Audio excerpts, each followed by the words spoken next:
Israel में नए प्रधानमंत्री नफ्ताली बेनेट ने पदभार तो संभाल लिया है, मगर वहां की पॉलिटिकल सिचुएशन की बात करें तो वहां भी सेम वही सिचुएशन है जो भारत के महाराष्ट्र राज्य में देखने को मिली थी।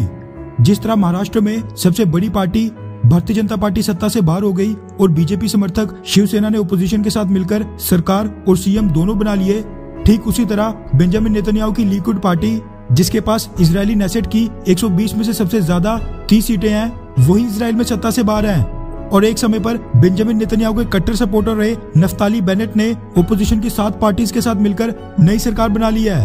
वैसे उनके पास बहुमत बस एक ही सीट का है और ये सरकार किसी भी वक्त गिर सकती है, लेकिन फिर भी सरकार तो सरकार होती है। प्रधानमंत्री पद पर तो अब नफ्ताली बेनेट बैठ चुके हैं, फिर वो चाहे 2 हफ्तों के लिए, 2 महीनों या फिर 2 साल के लिए रहें। ऐसे में दुनिया के बाकी देशों के राष्ट्राध्यक्षों ने नफ्ताली बेनेट को शुभकामनाएं देना शुरू कर दिया था, जो कि भारत के प्रधानमंत्री नरेंद्र मोदी जी ने भी किया। प्रधानमंत्री मोदी ने एक ट्वीट करके नए इजरायली पीएम नफ्ताली बेनेट को एक बधाई संदेश देते हुए कहा कि वो उनसे मिलने और दोनों देशों के बीच स्ट्रेटेजिक पार्टनरशिप को मजबूत करने के लिए उत्सुक हैं। साथ में उन्होंने कहा कि अगले साल दोनों देशों की डिप्लोमेटिक टाइज को 30 साल पूरे होने वाले हैं। आपको बता दूं कि भारत और इजराइल के बीच फुल डिप्लोमेटिक रिलेशंस की स्थापना 1992 में हुई थी। साल 1992 में ही दोनों देशों ने एक दूसरे देश में एम्बेसीज खोली थी, क्योंकि उससे पहले बस ट्रेड ऑफिस और कॉन्सुलेट थे।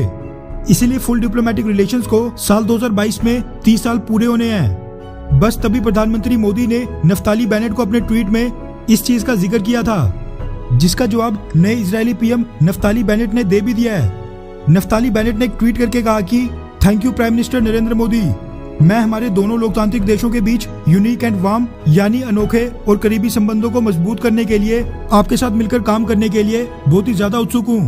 वहीं भारतीय फॉरेन मिनिस्टर एस जयशंकर साहब ने भी अपने समकक्ष नए इजरायली फॉरेन मिनिस्टर याइर लापेद को भी बधाई संदेश देते हुए एक ट्वीट किया, जिसमें उन्होंने लिखा कि इजराइल के अल्टरनेट पीएम और फॉरेन मिनिस्टर याइर लापेद को उनकी नियुक्ति के लिए बधाई।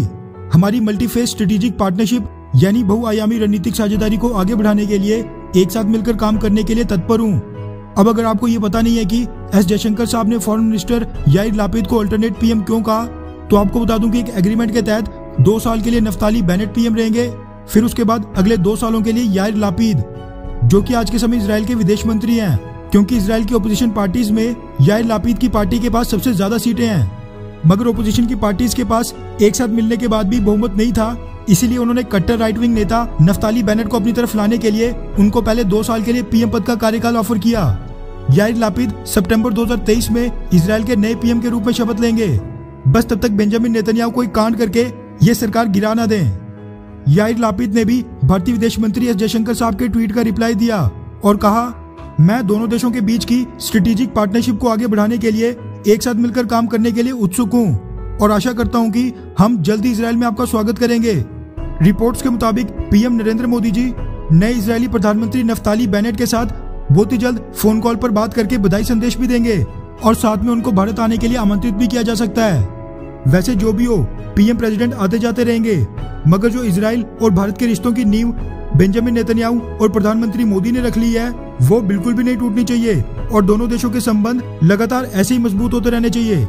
वैसे आपको क्या लगता है कि क्या बेंजामिन नेतन्याहू ने भारत और इजराइल को करीब लाने के लिए अच्छा काम किया था, हाँ या फिर नहीं? नीचे कमेंट करके अपनी राय जरूर बताएं। अच्छा सुनो, चैनल को सब्सक्राइब करो, उसके बाद घंटी बजा देना ताकि अगली वीडियो आपसे मिस ना हो पाए। Thank you.